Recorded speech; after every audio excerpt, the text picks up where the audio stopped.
네, 안녕하세요. 오늘은 그 pH, pOH 문항 자주 나오는 이 문항에 대해서 심화적인 얘기를 할 거고, 얘를 얘기하는 이유는 얘를 얘기함과 동시에 과탐의 방향성, 공부 방향성에 대한 그 답을 제가 잡아드리려고 이 얘기를 하려고 해요. 먼저 기본적인 얘기들은 제가 나중에 강의 따로 찍을게요. 자, 먼저 이번 7월 학평에서 이 조건이 나왔었어요. 이 조건에 대해서 일반적인 학생들이 해석하는 방식은 다음과 같거든요. 예를 들어서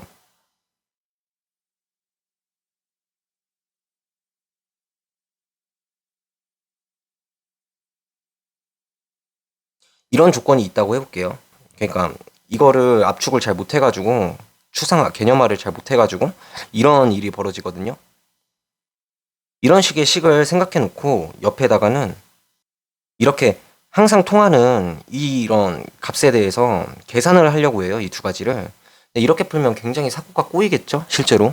그러면 어떻게 이 친구를 풀어야 될지, 어떻게 이 친구에 대해서 접근해야 될지 제가 지금부터 말씀을 드릴게요.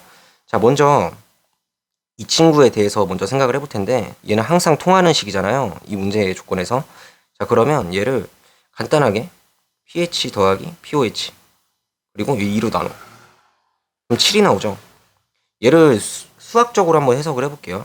자, 이렇게 7을 썼고, 자, pH가 여기 있을 수도 있고 여기 있을 수도 있겠죠. 그럼 각각 왼쪽 오른쪽은 산성과 염기성이겠죠. 전 산성만 일단 다뤄볼게요. 당장. 자, 여기서 pH 값이 실제로 정해지면 pOH 값도 실제로 정해져요. 그쵸? 왜냐하면 이러한 이유를 말씀을 드릴 수 있는 이유가 이 식이 항상 성립되기 때문에. 그러니까 pH가 정해지면 pOH도 정해진다. 근데 이 두 값의 중점은 항상 7이다. 이거 이해 가셨죠? 자, 그 다음에 이 조건에 대해서 한번 해석을 해볼 거예요.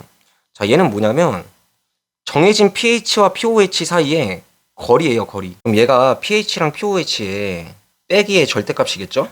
자, 그러면 자, 이거를 지금 이 친구와 이 친구 두 개를 한번 응용해서 한번 생각을 해보면, 자, 우선 7이라는 중점이 있다. 중점이라는 거는 이 두 점 사이에 중간값이에요, 이렇게. 자, 이 친구 pH 빼기 pOH의 절대값은 이 두 점 사이의 거리예요, 거리. 그러면 사실상 이 값을 2로 나누면 어떤 값이 나와요? 이 값이 나오겠죠, 이 값. 자, 그러면 어떤 해석을 해야 돼요? 아, 그럼 이 친구를 일단 2로 나눠보자. 이 친구를 2로 나누면 7로부터 떨어진 거리에 대해서 pH 또는 pOH가 나오겠구나. 이 생각을 가져주시면 돼요.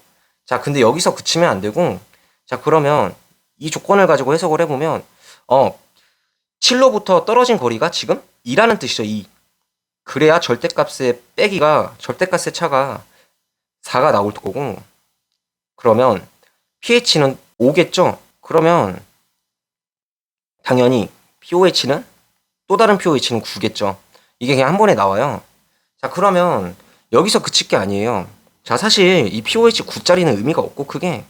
자, 좀 어려운 얘기인데 여기서부터 여기를 제가 pH라고 잡았잖아요. 여기가 실제로 pH일 수도 있잖아. 이 문제 조건에서. 그럼 여기가 그 상태에선 여기가 pOH겠죠. 자, 그렇게 따지면 이것도 해석이 가능해요. 제가 왼쪽 값을 이제 잡아서 이제 pH는 5라고 했는데 또 다른 값은 pOH가 5일 수도 있다. 자, 그럼 정리하자면 다음과 같아요. 자, 여기 값이 있다. 이 값 대신 만약에 8이라고 해볼게요. 8. 어떤 해석을 해야 돼요? 아, 이거 2로 나눠. 그러면 4라는 값이 나오고 이 4가 의미하는 게 뭐예요? 7로부터 떨어진 거리가 4일 것이다. 근데 두 가지죠. pH가 3일 수도 있고 pOH가 3일 수도 있다. 이 해석을 해주면 돼요. 그래서 얘에 대해서 문제를 한번 풀어볼게요. 간단하게. 이 친구인데, 자, 이 친구에 대해서 똑같이 해석을 해볼게요. 이 친구 보면 이제 뭐라고 해석하기로 했죠, 저희가? 아, 2로 나누면 5라는 값이 나오죠. 실제로. 이 5가 뭐예요? 그 중점 7로부터 5만큼 떨어진 지점이다. 근데 이 지점에는 pH 또는 pOH가 올 수가 있어요. 그러면 우리가 해석할 거? 이 가라는 거는 pH 또는 pOH가 2라는 값이에요. 그냥 이게 끝이에요. 얘는 마찬가지죠. 그러면 이거 2로 나누면 3이겠고 pH 또는 pOH가 이제 7에서 3만큼 떨어져 있다. 그러면 4겠죠. 얘 의미가 뭐예요? 그럼 pH 또는 pOH가 4란 뜻이에요. 이해 가셨죠? 그러면 나머지에 대해서 이 친구는 3a 더하기 2b가 14라는 뜻이잖아요.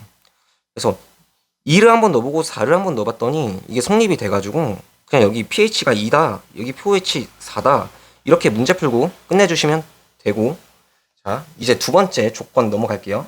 자, 이 친구에 대한 해석을 할 건데, 자, 이 친구 해석 일단 기출 다시 한번 보고 올게요. 얘는 23년도 6월 16번 문제인데 이건 되게 쉬운 편이에요. 그러니까 뭐 이런 조건이 있었고, 그러니까 이거 눈대중으로 그냥 보여요. 왜냐면 실제로 pOH 더하기 pH가 14잖아요. 저희는 그러면 어떻게 해야 되냐면 이 친구 분모 분자 합을 14로 맞춰주면 돼요. 그러면 12분의 2가 나오겠죠. 그러면 pH가 2라는 뜻이에요, 얘가. 맞죠? 그리고 이 친구 4분의 10이라고 생각하면 두 개 합이 14니까 이 친구는 그럼 pOH가 얼마다? 4다. 이런 해석을 할 수가 있거든요. 얘는 그냥 물일 거고 pH랑 pOH가 같으니까. 자, 근데 이렇게 해석을 하면 좋은데 문제가 이렇게 쉽게 안 나올 수도 있잖아요. 만약에 어렵게 나온다고 가정을 하면 이렇게 한번 해석할 것 같아요. 예를 들어서 이런 친구가 나왔다고 쳐요.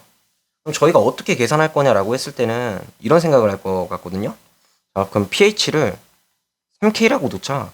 pOH를 8K라고 놓자. 그러면 pH 더하기 pOH가 14니까 3K 더하기 8K는 14다.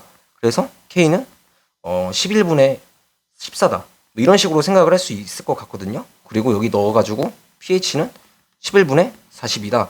뭐 이런 값을 구할 것 같은데 이렇게 할 수도 있는데 그러니까 방법을 좀 다양하게 가야 돼요. 이런 게 나오면 좀 약간 발상틱한 건데 양변에 1을 더해줘요. 여기 플러스 1, 여기도 플러스 1. 그럼 어떻게 돼요? pH분의 pH 더하기 pOH. 얘가 3분의 11이 나오죠? 자, 근데 이 친구가 14인 걸 알잖아요. 이 친구 14예요. 그럼 이걸 그냥 풀면 될 수도 있는데 저는 이거 막 왔다 갔다 막 하는 건 안 하고, 그러니까 분자 분모 각각 있는데 여기서 분자 쪽이 지금 14로 바꿔줘야 되잖아요. 그러면 분자 쪽에다 11분의 14를 곱하면 여기 있는 분자랑 값이 똑같아지잖아요. 마찬가지로 분모 쪽에서도 11분의 14를 곱해서 pH 값을 그냥 구해버려요, 한 번에. 그러니까 이렇게까지 문항이 더럽게 나오진 않을 텐데 만약에 이런 조건이 엄청나게 어렵게 나오면 어떻게 해석해야 될지를 혼자서 많이 생각을 해주셔야 돼요. 이렇게 해야 좀 문제 풀 때 다음에 어렵게 나와도 당황하지 않고 풀 수가 있거든요. 자, 그래서 정리.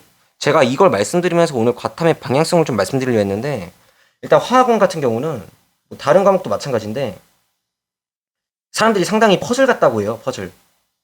근데 퍼즐도 퍼즐인데 하지 말고 이거는 상당히 수학과도 같죠. 지금 보니까 상당히 수학틱하게 문제풀이를 해주시고 오답을 할 때는 방향성을 이렇게 수학틱하게 잡아주시고 일반화도 이렇게 수학틱하게 해주시고, 자 그러면 전체적인 대비가 잘 되거든요.